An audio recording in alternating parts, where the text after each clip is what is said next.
Hi, good evening, sir. Hello, good evening. It's good morning over here in the US, but I'm nonetheless, good evening as per. okay. Okay, good morning to you. Good morning to you. Am I audible to Mm-hmm. you? Yeah, you are perfectly. Go ahead, please. Okay, so let us start with the session. Mm-hmm. A very good evening to everyone. I, Devika, core member at Placement Cell Shivaji College, welcome to you all in the other episode of our series Success Stories. Today we have with us Mr. Dipanshu Agarwal, who is the co-founder of India Vistas Private Limited, a commerce graduate from SRCC.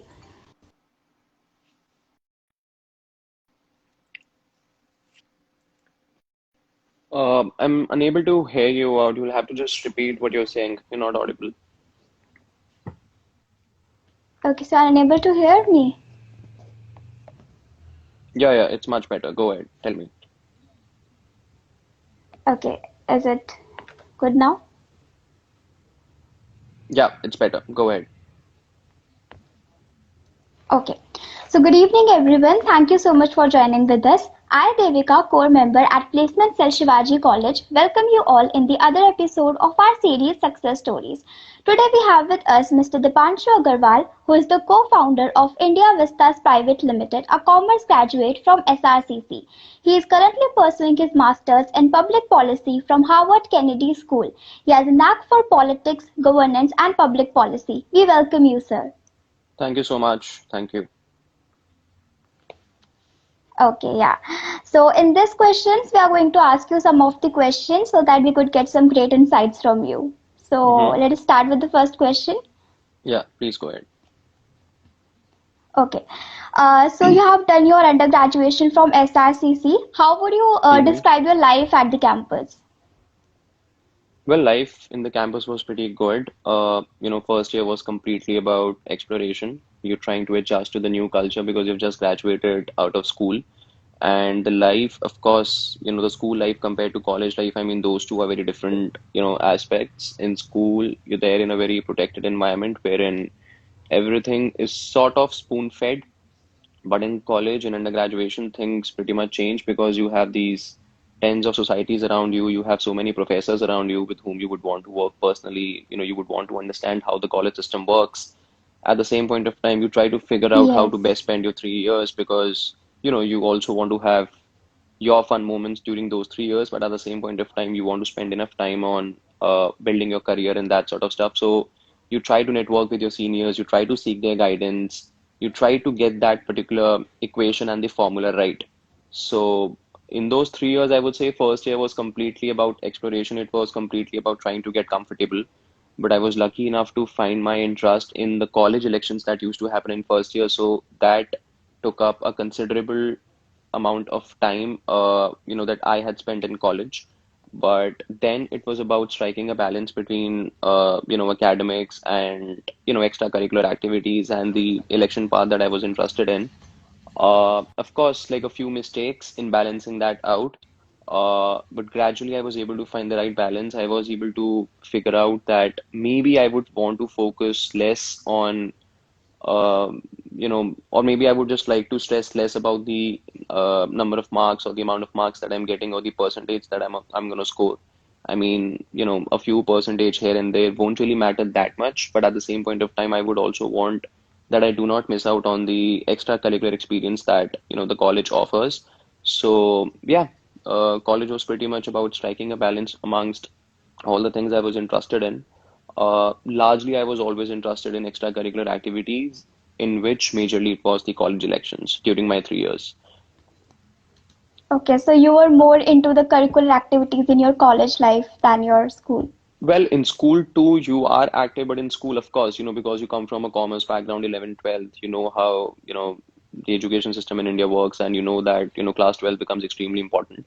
So, of course, like, Yes, you definitely. do things in school in a way that you sort of wrap them up, in class 11th and in class 12th, you sort of want to study and you want to get a good score so that you're able to land into a good college.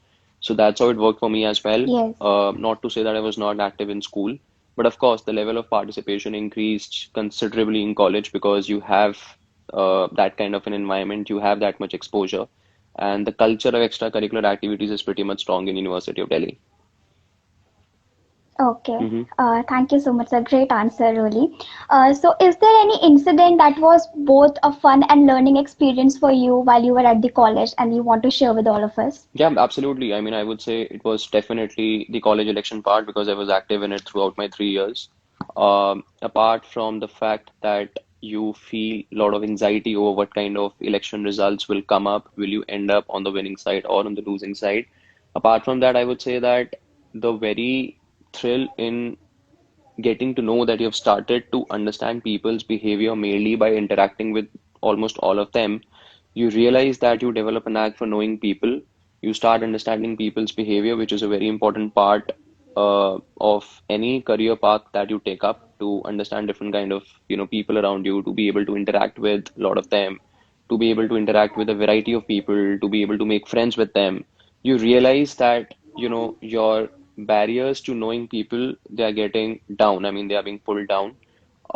You can almost interact with a person from any kind of a background, because I remember during my batch, people used to come in from 27 out of 29 states, or, whatever odd number of states in the country. And, we used to have a huge variety of people in college. So elections was a part that really offered the fun element, for that I was able to make friends from almost every state in the college or from the country. And well, the challenging part was that you have to get certain things right. You have to take those certain decisions better. You have to micromanage your campaign so that you're able to win elections. And thankfully, we were able to do it 2 out of 3 times that it happened in college. The first year, like, when I entered college, we lost elections, and that was, of course, like a very heartbreaking moment because, I am like, that is not exactly how I would want my election thing in first year to start, right? But in second year, we were able to get certain things right. And of course, luck plays an important role, and we were able to win elections. By that time, I was pretty much comfortable. So elections would be one area wherein I would say I had a lot of fun, lot of learnings, some sad moments, but largely everything went well. Okay, that's a great answer, sir, really. Mm-hmm. Okay, so would you like to describe some of your responsibilities as a president of leadership and a club in your college, leadership and finance club? Well, some responsibilities were to, finalize the kind of speakers we are going to call. And from the outset, it looks like any famous speaker is going to be good. But when you think about it, you do not just want to settle for some bunch of famous speakers. You want to create a very, robust system wherein you have people who are very apt to the topic that you wish gets discussed in the summit or the event that you organize. So it's a lot more planned than just inviting, famous speakers. You have to get the panel right. You have to take care of their questions, their anxieties, their ego clashes with other speakers and host of other things. But I would say more than the speaker part, I think organizing any event, especially under Club for Leadership, Innovation, Finance, any responsibility, one responsibility that took up a major amount of, resources and time and effort was to get the logistics right. Because, simply we don't realize the kind of logistical management that's needed whenever you organize some kind of an event. It can be about something as simple as refreshments, for the audience or for the speakers, or it can be something about picking them up from the pickup spot, dropping them back if they're not having their own, car or something. And so I would say that logistics was one of the most primary areas of responsibility as the president for the club, in college. But largely that thing got all the more tough when I became treasurer of SRCC Student Union in my final year. And apart from, Okay. like only the logistics, then you have a responsibility of raising like funds to the tune of around 9 million, or about like, rupees 1 crore, because you want to organize Crossroads, which is supposedly the most expensive festival, in the Delhi University area. So, and that was the year when demonetization had happened. I mean, demonetization happened in 2016 November, and we had to organize the fest in March 2017. So we had that 6 month window for raising funds when entire country was facing a cash crunch. So uh, again, I mean, both these responsibilities offered a lot of complexity, and it was good to sort of take decisions regarding them. Okay, so that is really inspiring for all of us how you balanced all of your responsibilities. Well, I would say Okay, that so I did not. yeah, Okay, so in hindsight, it looks like yes, I must have balanced things and stuff like that. Yes, a lot of the part I was able to get good. But again, I mean, I would also want to admit that there is a large part of it that I did not get right. A large part of it went wrong as well. And I just want to pass out a message that it's completely fine. I mean, you would do a lot of mistakes. You would not get certain things right. It is not gonna be always merry in the end that you have been able to get 10 out of 10 decisions right. But I think as long as you're not repeating your mistakes, as long as you're learning from them and trying to not repeat them, trying to learn something out of it, and maybe just doing different kind of mistakes, um, it's fine. I mean, you can rate yourself, you can give yourself a good rating if you have not been repeating mistakes, but I think not doing mistakes at all, I mean, that would be something that would be impossible at least if you're trying to innovate, if you're trying to do something good about what you've got. So yes, like, I would remember these two positions for a lot of good things that happened, but also for a lot of mistakes that happened, from my side personally, or maybe, collectively as a team. So yeah, I do remember them for the mistakes that happened, and it does not really disappoint. I mean, it gives you a lot of things to ponder about and a lot of new things to learn in the future. Okay, Right. thank you so much, sir. So you consider yourself as a bibliophile by interest. So any good book that you would like to recommend to all of us and why? Well, it's tough to recommend a single book that everyone should read, but because, it is a Delhi University College that is organizing this, program, and we have a lot of students who must have, joined us in this live session. So I would say that not one book, but two books that I would recommend. One would be Ramayana and the other would be Yeah, definitely. Mahabharata. So the two great epics of India. Why I would recommend that, the reason behind them would be because they would genuinely give you, and I would say that as part of Mahabharata, Bhagavad Gita as well. So I would say, these three books, in fact, would really, really motivate you. Uh, and before motivating you, I guess they would give you those, I mean, they would act as your mentors, because they have practically answers to every question that a man can think about, or a woman can think about, or any human being can think about in this world. These three great Indian epics have so many situations wherein a person is in a limbo about what kind of a decision to take. A person is facing tremendous amount of confusion, not just confusion over whether I should do A or B, but also that if I'm going ahead with A and that's the right decision, the sheer amount of emotional footprint that that decision involves, like, the toughness of that decision, the difficulty in taking that decision. And we all face those kind of situations, right? We all face those kind of pressures in our student life, and not just student life, even otherwise, right? I mean, we sometimes dwell over whether we should take up this career path or not, whether we should take up this job or not. We feel disheartened when things don't work out our way, right? I mean, we feel disheartened as college students when we're not able to get that interview right. We're not able to get that internship interview right. It can be anything. So I think those kind of anxieties, those kind of philosophical moorings, those kind of things, they get, well acknowledged, and they are addressed in these three great Indian epics. Two Indian epics, and one is a philosophical book. One is a book that guides, you into your life. So, three books that I would recommend: Ramayana, Mahabharata, and Bhagavad Gita. The level of the three books that you must take up depends on your understanding of them. I mean, you can just start off with the simple versions and then take up the slightly complex ones, the slightly detailed ones. Rightly said, sir. Wonderful answer, I must say. Hmm. Okay. Okay, so let us move towards the next question. So you also worked as a political consultant with Parmesh Verma, respected member of the parliament. How would you describe your experience over there and any projects that you helped shape with him? Yeah, so I was not, I was a political consultant at some other organization with Parvesh ji. I was his political assistant. During my time Yes. with Parvesh ji, he's an MP from West Delhi, and he was very sort of good to give me an opportunity to do a few things in his constituency and assist him in, doing that. So I remember just behind your college, I mean, your college is exactly in his constituency, Shivaji College. So behind Shivaji College, there is Yes, sir. an area which is Raghubir Nagar. It's a uh, unregistered or unregularized colony, which is largely dominated by people who deal in trade of cloth. Because just in front of Raghubir Nagar colony, you have one of the largest cloth markets, second-hand cloth markets in Asia. So In that colony, Yeah. we went for a street art project wherein we, uh, did a lot of street art, wall art, on the walls of the slums in that area.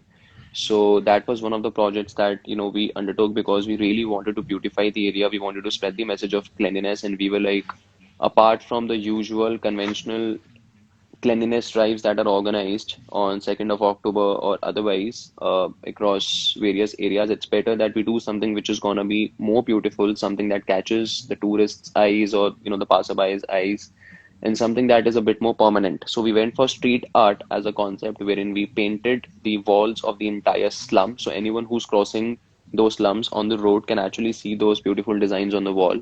And that generated a lot of excitement amongst the slum dwellers because they could not even imagine that, their houses can look that beautiful, or, their houses can be looked upon from that angle. So it was good to do that.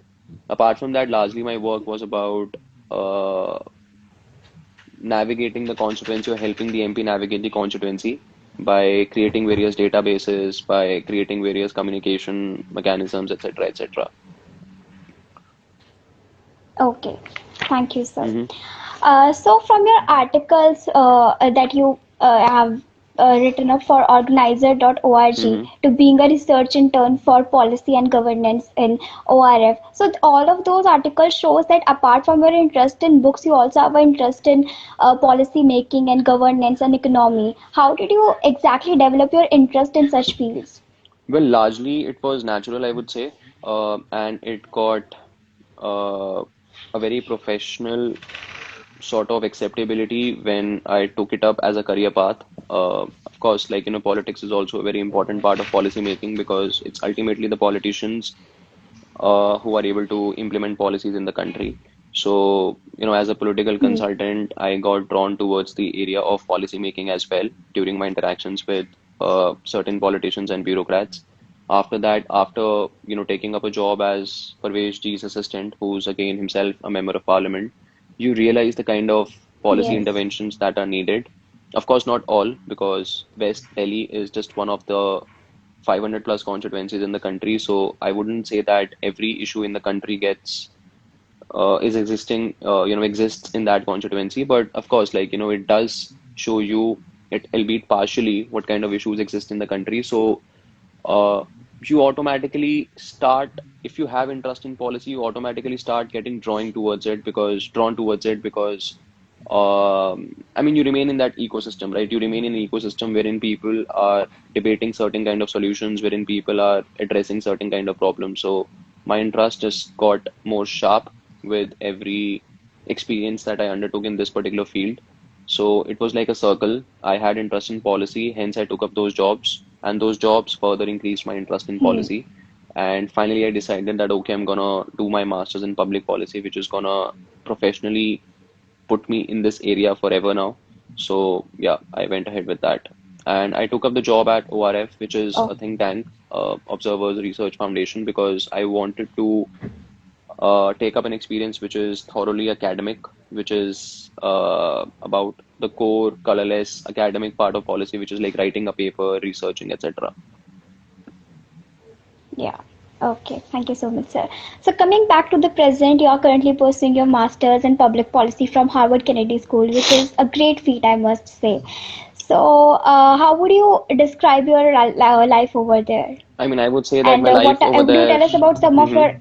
Yeah, yeah, please continue. Yeah, yeah. Could you tell us some of your encounters at the school, and do they match your expectations? Well, I mean, my journey over there has just started. I mean, I just landed in the US like, 10 days back. I landed over here on 11th morning, 11th August. So my journey at HKS has not properly started as of yet because it's only going to start from Monday when I Hmm. have my orientation for MPP, which is like Masters in Public Policy. And the classes are going to start from 1st of September. So uh, the real answer to that question or the detailed answer to that question would come up only then when I actually begin my HKS or the Harvard Kennedy School experience. But as of now, it's fine. I mean, I'm trying to adjust myself to the new education system because the way over here, the outlook towards education is very different. I wouldn't say it's better or it's worse. But I would say that the way things work in both the countries is, of course, very different, apart from the many commonalities and the similarities. So we'll first understand how things work over here to sort of understand how do Hmm. people rate themselves over here, how do they evaluate themselves. So first, I'll try to understand how things work over here, what kind of student-professor interactions happen, the way they look, towards exams, the way they look towards preparation, etc., etc. Once that happens, I'll sort of be able to form a better idea of how things work at HKS, or how will things work for me over here. So, I mean, let's just see. I mean, even that's a question that remains to be answered even for me. Okay. So what exactly spurred your decision of doing masters over there, and that too in public Over policy? there, as in the US, Yes. No, from the school, this Harvard Kennedy School. well, I mean, because it's the best in the world, and Okay. Harvard Kennedy School, and best, I do not mean to say that, you have that as some achievement which you're gonna show off or brag in front of people. Not at all. I feel that, the better institutions you go to, the more accomplished institutions you go to, the more effort is needed to sort of justify your place over there and to be a bit more humble about it. So when I say that Harvard Kennedy School is the best in the world, it does not mean that it's best simply in terms of rankings, or it's something that puts you above other students. Not at all. Totally the opposite. It actually puts a lot more responsibility on you to solve for policy issues that exist in the world. Why I mean best is because the kind of professors you have over here, or the way they look towards education, or the way they look towards masters or any course that you're undertaking, that is something that that is something that we all can learn from. Because over here, I wouldn't say that, they're gonna rate you on the kind of marks that you get in some kind of an exam. It's gonna be more and more personalized, whether you were able to find out what you were looking for in that particular school. So it's a very individual journey. It's a very personalized journey. It's a very subjective kind of a journey for every student over here. So every student over here is gonna have his or her own uh, path to success, or the journey at HKS. It's gonna be completely different for every student. So the personal part of it, the subjective part of it is what I like, and I think that element is all the more there in Kennedy School, because they allow you to excel in areas that you want to excel in. They allow you that much freedom, and they offer you that much choice. So because of that, I would say that HKS is, the best in the world. And in terms of policy education, I wanted to go to a school which is gonna be a gateway to the best environments of policy in the world. So hence I took the decision of Yeah. applying to HKS. It was actually HKS that offered me a spot. So I would say, it was their decision to invite me in, and I'm really honored and lucky to, be, at this place. Okay. So you also co-founded India with this private limited. So how would you describe your journey to reach this outcome? Well, India Vista, I would say in terms of general structure of the way things work in India, was an idea that was always needed. Uh, and with multiple people stepping out of the country for business, related work, or for education related work. I am one of them. Like, I've come out for education. So I feel that, and that is one thing. I mean, I'm glad that you've asked this question, because I encounter certain people over here. They can be from India, they can be from any other country in the world, who actually face a huge knowledge gap, when it comes to understanding India. And, whoever Hmm. fills that gap, um, you know, takes a lead in propagating a view about India. Up till now, I would say that Hmm. largely that gap has been exploited, because the understanding of India abroad is very narrow, and at majority of times incorrect, multiple times incorrect. So India Vista would genuinely want to fill that gap of knowledge about India with something that's truly happening, with something that's very correct, because India is it's one of the hottest political economies in the world right now. People are looking forward to Hmm. investing in India. People are looking forward to doing their business in India. simply also because India has one of the largest amounts of data to offer, right? And after a few decades, it's gonna be the most populous nation in the world, so it's gonna have the most amount of data to offer. And data in today's world is the new Mm. currency, right? It's the new global currency, it's the new oil, as everyone says. So of course, people will come forward, they would want to invest in India, and not just because of the population, but because of other political economic factors as well. So, it's a perfect time to act as a gateway to India for other countries or for organizations from other countries, right? There are a lot of organizations looking forward to getting their work done in India and to do their work in India, to operate their business in India. So India Vista is genuinely that organization that can provide you that sort of advisory, that sort of consultancy for any kind of work in India, be it economic, be it technological, be it political, be it any kind of work. So we wish to take up that space. We wish to act as your gateway to India. So that was how the idea came into being. That's how actually the organization came into being. The idea came into being pretty much earlier. And, we went ahead Okay, and great. selected this name because I guess this best signifies the idea of the organization. Okay, great initiative, sir, really. So, last but not the least, any word of wisdom that you would like to give to us as the undergraduates? Well, there is one, sentence or one quote that really motivates me, so I'm sure I would want to share that, which is the more you know you don't know, which is like the more knowledge you take up, the more you start to know about the world, the more you realize there is a huge area, an ever-increasing area that you don't know. So that should always humble you into reading and researching a lot more. That should humble you into seeing the world for you yourself a bit more rather than being in a silo or an echo chamber and sort of settling for uh, understandings of the world because it's like infinite. So, I mean, the world of knowledge is going to be infinite. So, let us not sort of be complacent. Let us keep striving to know more and more. That's one quote that really keeps me going. I'm sure it'll keep other students as well as going. Yeah, yes, definitely. These words are really motivating and inspiring for all of us. Thank you so much. Okay, so now I'm opening the house of questions for the audience as well. So, guys, you can ask questions whatever you want, and we'll take them one by one.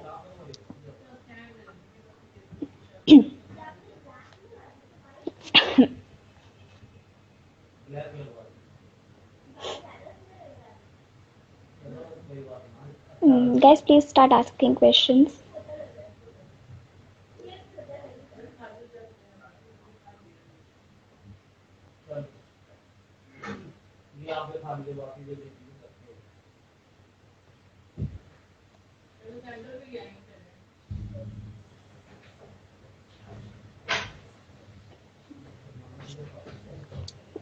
I can't see any question. It's fine. I mean, they can always reach out to you if they have questions. They can always put it forward to me. You can always forward them to me. So not a problem.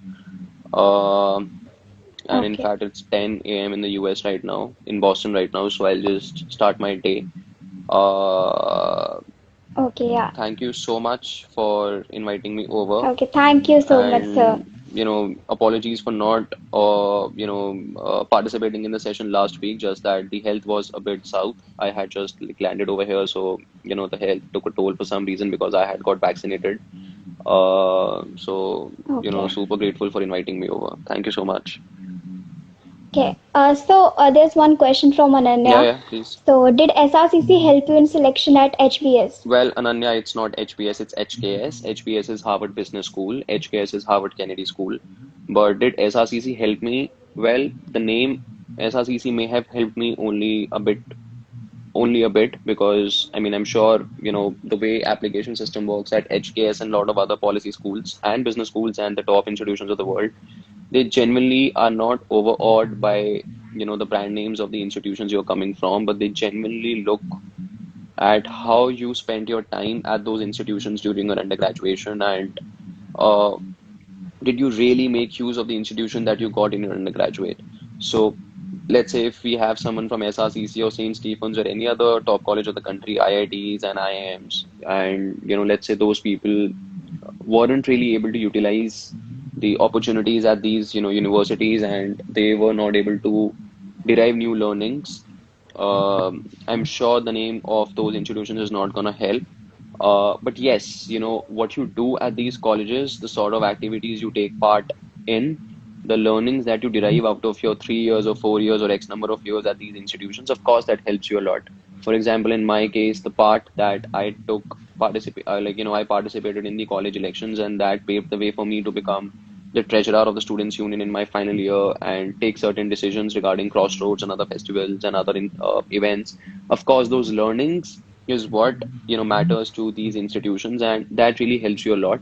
So there were a lot of essays in my application to HKS at in which college elections and the experience at in college, it played a great role, and I did mention them in the application essays to showcase certain kind of learnings that I have derived in life. So yeah, your experience at various positions at various places will help you a lot more than the brand names of the positions or the institutions. I hope that answers your question, Ananya. That's a very appropriate answer to this question. Thank you so much, sir, and thank you everyone for joining this live. I must say that those who have joined this live today must have learned some great insights from you. Thank you so much, Thank sir. you so much. All the best, guys. Reach out to me on LinkedIn if you have any sort of questions. I see one question from Yes, sure. Anshika, which is like, what are the things one should explore while in college besides academics? Well, anything that interests you, Anshika, because there are a host of things that you can sort of take up, whether it's debating, whether it's writing something, whether it's writing in a newspaper, whether it's reading something. So, you can take up host of other things that really interest you. So I would say that's one question, the answer to which lies within you. Rest, reach out to me on LinkedIn, guys. I'm always active over there. Yeah. And feel free to text me on LinkedIn. Feel free to pose your questions over there. Thank you so much. All right. Okay. See you. Definitely. Thank you. Bye.